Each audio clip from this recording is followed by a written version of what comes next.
Hoy vamos a meternos de lleno con un cambio que, de verdad, sacudió el mundo de la contabilidad y afectó a empresas en todo el planeta. Estamos hablando de la NIF 16. Esta norma básicamente cambió por completo las reglas del juego sobre cómo se reportan los contratos de arrendamiento y al hacerlo sacó a la luz miles de millones en deudas que antes simplemente no se veían. A ver, para arrancar, pensemos en esto. ¿Qué pueden tener en común industrias que parecen tan distintas? Por un lado, una aerolínea con todos sus aviones. Por otro, una cadena de tiendas con locales por todos lados. Y una empresa de telecomunicaciones con sus cientos de torres. ¿Cuál es el hilo que las une? Pues la respuesta es su gigantesca dependencia del arrendamiento. Piensen en sus activos más cruciales, los aviones, las tiendas, las torres. La mayoría de las veces no los compran, los arriendan, y estamos hablando de compromisos financieros de una escala masiva. Pero aquí viene lo interesante, o bueno, el problema. Antes de 2019, una parte enorme de todas estas obligaciones multimillonarias era prácticamente invisible en los balances. O sea, era deuda que estaba ahí a la vista de todos, pero contablemente oculta. Bueno, para entender todo este lío, vamos a dividirlo en 5 puntos. Primero, ¿cuál era exactamente ese problema del arrendamiento oculto? Después, cómo la NIF 16 llegó como la gran solución. Nos meteremos con el nuevo modelo para el arrendatario, veremos qué pasó con el arrendador y al final el impacto que todo esto tuvo en los negocios. Ok, empecemos por el principio. ¿Qué era lo que estaba mal? Para entender por qué se necesitaba un cambio tan grande, hay que ver cómo funcionaban las reglas de antes. La norma de antes, la NIC 17, tenía como 2 cajones para los arrendamientos, los financieros y los operativos. Los financieros sí iban al balance, pero ¿los operativos? Esos no.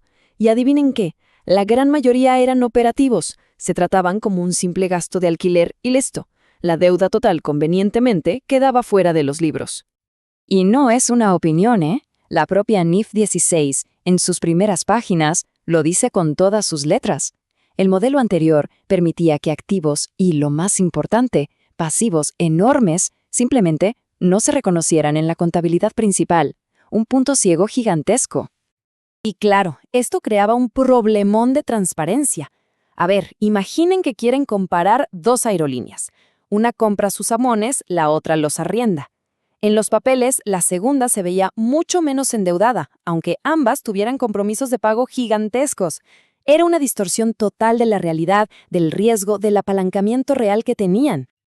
Y entonces llegó la NIF 16. Su misión era básicamente prender la luz en esa habitación oscura y sacar a la vista todas esas obligaciones que estaban escondidas.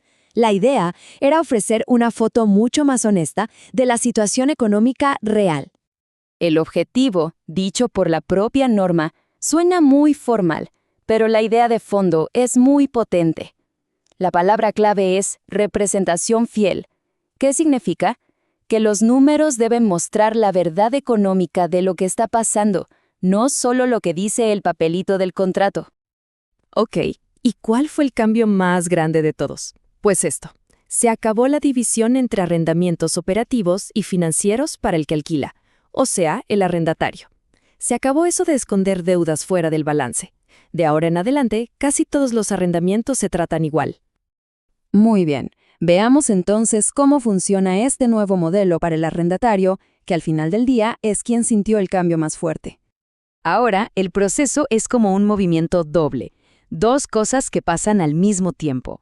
Apenas empieza el contrato, la empresa tiene que anotar 2 cosas nuevas en su balance. Por un lado, un pasivo, que es la deuda, y por otro, un activo, que es el derecho a usar ese bien. Este pasivo por arrendamiento suena complicado, pero en el fondo es simple. Es traer al día de hoy el valor de todos los pagos que la empresa va a tener que hacer en el futuro.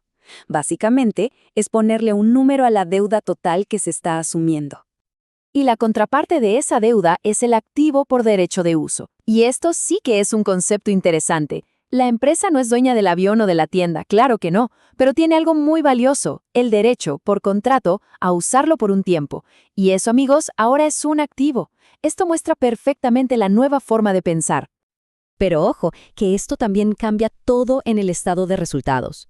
Donde antes había una sola línea que decía gasto de alquiler, ahora hay dos cosas. Por un lado, la depreciación de ese nuevo activo y por otro, el gasto de los intereses de la deuda. Y esto tiene un efecto curioso en métricas como el EBITDA, que de repente sube porque el EBITDA no incluye ni intereses ni depreciación. Bueno, ya hablamos un montón del que alquila, pero ¿y el dueño? ¿Qué pasó con el arrendador, el que pone el activo? Y la respuesta es casi nada. Sorprendentemente para ellos todo siguió más o menos igual. Parece que la NIF 16 tenía una misión muy clara: arreglar el problema de transparencia del lado del arrendatario. La contabilidad del dueño del activo quedó casi como estaba. De hecho, si uno va a la norma, lo confirma. Los arrendadores siguen con la vieja clasificación. Para ellos, la vida sigue dividida entre arrendamientos operativos y financieros. Esa distinción que se eliminó para el otro lado, para ellos sigue siendo clave. Muy bien, ya para ir cerrando, vamos a lo importante. ¿Por qué todo este cambio técnico importa en el mundo real de los negocios? ¿Cuál es el verdadero impacto? Esta tabla lo resume todo perfectamente. De repente, al poner todos los arrendamientos en el balance, ¡pum!, los activos y los pasivos de las empresas se dispararon. Esto mostró un nivel de endeudamiento mucho más real. Y como ya dijimos, el efecto colateral fue que el EBITDA también creció, porque el viejo gasto de alquiler se transformó en cosas que el EBITDA ignora. Entonces, en resumen, ¿qué ganamos con todo esto? Primero, y lo más importante, mucha más transparencia. Ahora se ve una foto más completa de las deudas de una empresa. Segundo, es mucho más fácil comparar compañías sin importar si compran o arriendan.